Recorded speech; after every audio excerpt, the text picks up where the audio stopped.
Sağoldaşlar, yaxshimisizlar? Biz oldingi soatlik darslarimizda kompyuterning qattiq detal sistemalari bo'yicha kompyuterning sirtqi uskunalari bilan tanishib chiqqandik.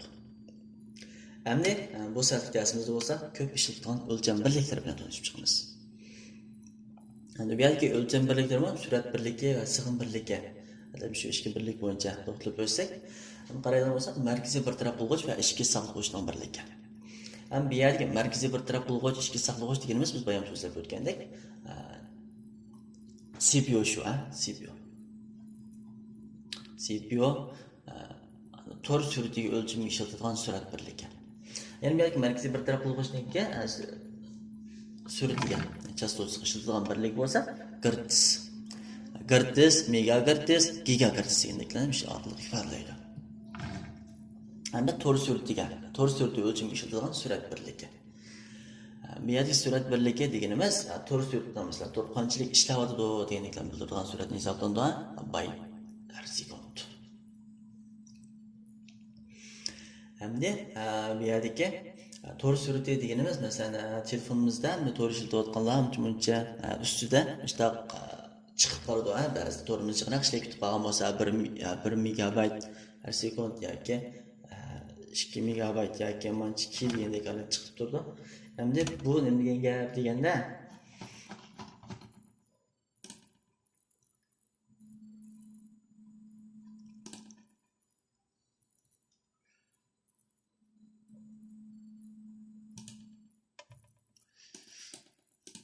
masalan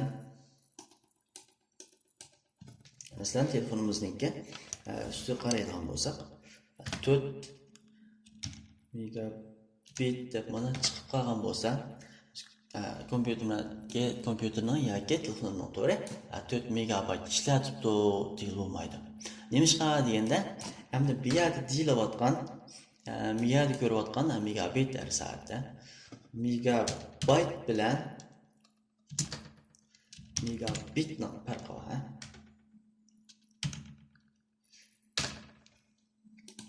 Endi bu yerdagi bir cho'ng bo'lsa megabayt deb olamiz. Bir kichik bo'lsa megabit bo'ladi. Endi bu yerdagi 1 megabit teng bo'ladi 100 kilobaytga. Endi shunga bu yerdagi 400 megabit chiqyapti degan torimiz qanchalik ishlayotgan bo'ladi deganda, bu yerdagi 4 megabit teng bo'ladi 400 kilobayt. 400 kilobayt tezlikda ishlayapti degan gap to'g'ri. Masalan, sekundiga 400 kilobaytlik hujjat tushira oladi degan gap. Endi qaraydigan bo'lsak, sig'im birliklari. Markaziy bir taraf bo'lg'ich va ichki saqlag'uchning sig'im birligi, sirtqi saqlag'uchning sig'im birligi. Avval ichki saqlag'uchning sig'im birligi deganimizda, ichki saqlag'uch deganimiz neysin shurtda. Yani şunniki ichki saqlag'uch sig'imi mana g'alati bo'ladi.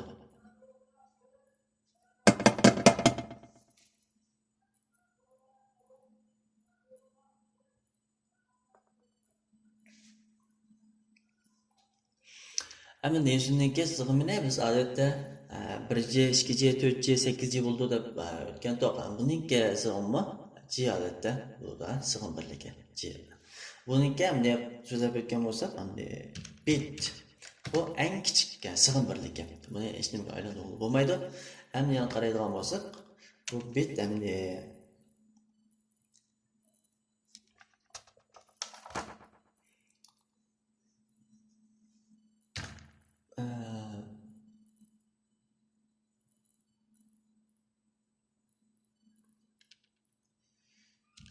byte, undan cho'ngroq bo'lgan sig'im birligi bo'lsa, byte.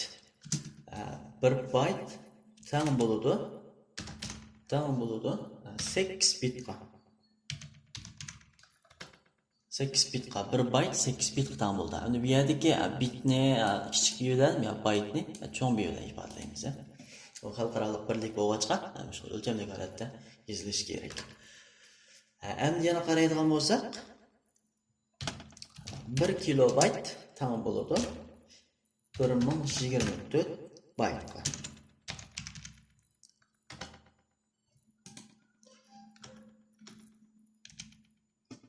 4 byte tam bo'ladi. Endi yana bu yerdagi undan cho'ngroq birlik bo'lsa 1 megabayt. 1 megabayt tam bo'ladi 1024 kilobaytga. 1024 kilobaytga. Endi bundan bir cho'ng birlik bo'lsa gigabayt. 1 gigabayt tam bo'ladi 1024 megabaytga. Endi bundan bir cho'ng birlik bo'lsa 1 tbayt. Tbayt. 1 tbayt tam bo'ladi 1024 gigabaytga. 24 gigabayt tam bo'ladi degan gap. Gigabayt, buni gigabayt deb ataymiz. Endi qaraydigan bo'lsak do'stlar, bir bit eng kichik sig'im birligi. Endi bundan cho'ngroqi byte. Ya'ni 1 byte 8 bit va 8 bit tang. 1 byte 8 bit tang. Endi bundan boshqasi hammasi 1024 dan ko'payib ma'lum. Faqat bit bilan byte o'rtasidagi farqlar 8 bo'lgan. Endi bu sig'im birlik jihatda bunda bir o'xshashlik bor. Bu qanday o'xshashlik deganimizda, masalan biz 16 yillik 16 baytlik bir yumshoq disk setib oldik.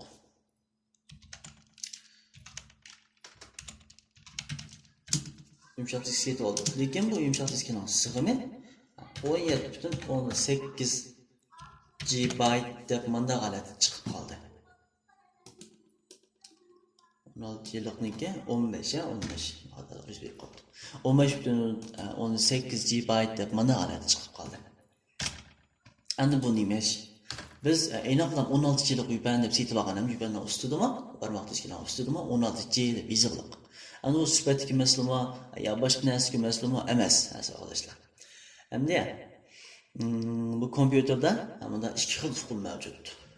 Ya'ni qattiq detal o'lchami va yumshoq detal o'lchamidan iborat ikki xil uqum mavjud. O'lcham, ikki xil o'lcham uqumi. Ya'ni bu yerdagi qattiq detal o'lchami bo'lsa 1 GB tang bo'ladi 1000 megabaytga. Endi yumshoq detal o'lchami bo'yicha hisoblasak 1 GB tang bo'ladi 1024 megabayt. Miyalda o'tgandek 1024 megabayt tang bo'ladi degan gap. Endi shunday bo'lganda bu yerdagi 16G yupan yoki 16G yoki 4G barmoq disklarniki 16G ga yoki 4G ga tang bo'lmasligi yoki biz setib olgan qattiq disklarniki 500G lik qattiq 500 GB lik qattiq diskiniki 500 GB to'shmasligi bu hargizmi sifatga yoki boshqa narsaga masala emas.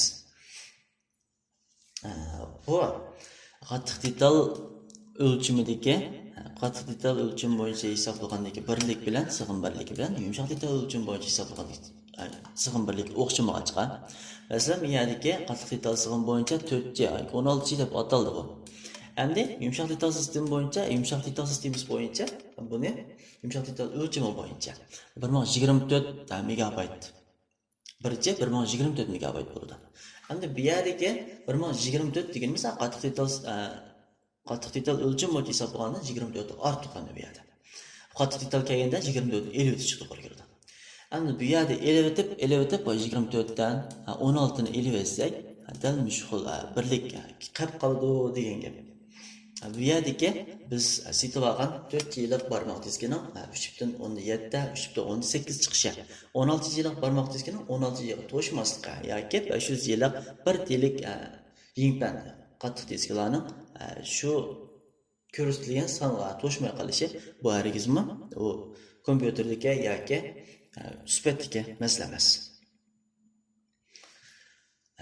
Endi buni qaraydigan bo'lsak, bir takrorlab o'tsak, markaziy bir taraqqiyg'ich kesallikdan birlikka girtis bo'ldi, girtis.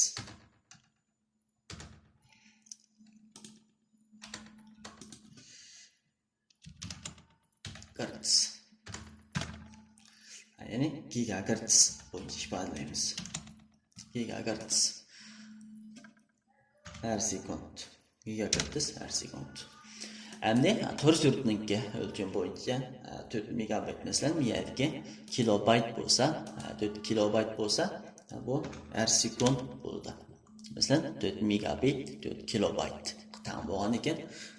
4 suratda 4 kilobayt ishlaydi degan gap, bu siz eng yuqori bo'lganda 400 kilobaytlik bir o'jatni tushira olasiz degan gap. Hamda bit, byte, kilobayt, megabayt, gibayt, tbayt deganlarimiz bilan so'zlab o'tgan bo'yicha bo'ladi. 1 bayt, 1 bit 8 bit, 1 bayt 8 bitdan 124 bayt 1 kilobayt bo'ladi. 124 kilobayt 1 megabayt bo'ladi. 124 megabayt 1 gibayt bo'ladi. 124 gibayt 1 tegabayt bo'ladi. Shuni bilan ko'pchilik o'lcham birliklari darsimiz oxirlashdi.